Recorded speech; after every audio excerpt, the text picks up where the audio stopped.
Nazdar, vítajte pri novom videu. Dneska si tu ukážeme jednu zákazku, ktorú som práve dokončil. Zákazníčka si objednala dva nože. Jeden je menší EDC Saturn a druhý máme Rhino X, len s menšou úpravou.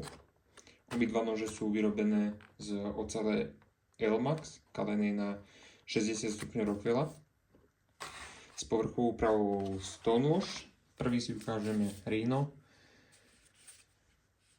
Je to vlastne klasické Rhino X, čo robím, čiže predĺžená verzia.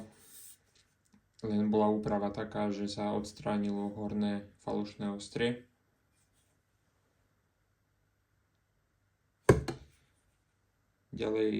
Ďalšia požiadavka bola, aby bolo podlepené červeným linerom a zozadu, aby bol slovenský znak.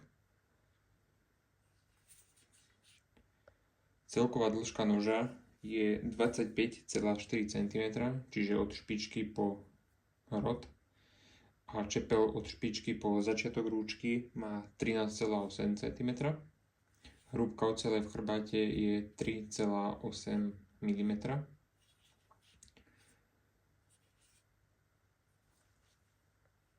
Nôž je full tank na skrutky, čiže jednoduchý servis a opravy, čistenie.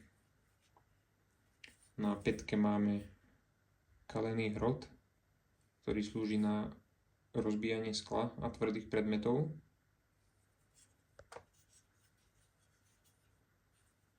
K nožu máme kidexové púzdro, ktoré je potlačené Kryptek a je na ňom kožený záves, ktorý je odmontovateľný. Čiže dá sa to odmontovať, vymeniť za klip alebo za hociaký iný závesný systém.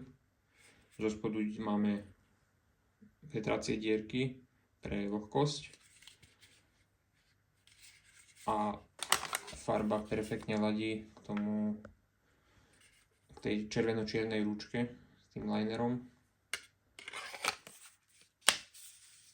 Nôž perfektne sedí bez akejkoľvek vôle a pri vyťahovaní a zasunutí cvakne. Druhý nôž, ktorý si zákazníčka objednala, je model Saturn. Ten sme tu ešte na tomto kanáli, tuším, nemali.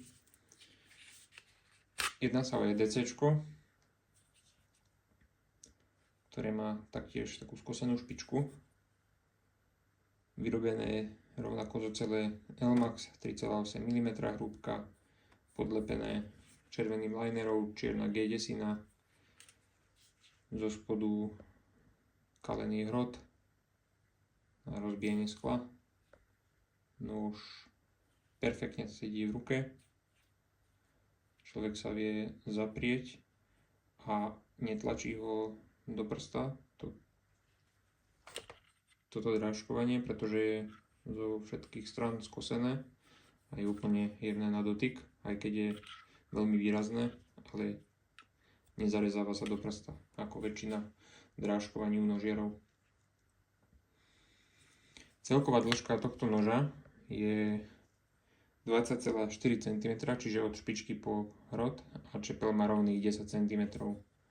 Je to taktiež 3,8 mm, Elmax, 60 stupňov Rockwella, úplne rovnaká farba púzdra, rovnaký systém. Nôž pekne cvaká, jednoducho sa vytláča s jedným prstom,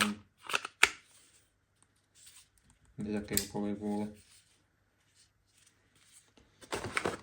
Ďakujem za zhľadnutie a vidíme sa pri ďalšom videu.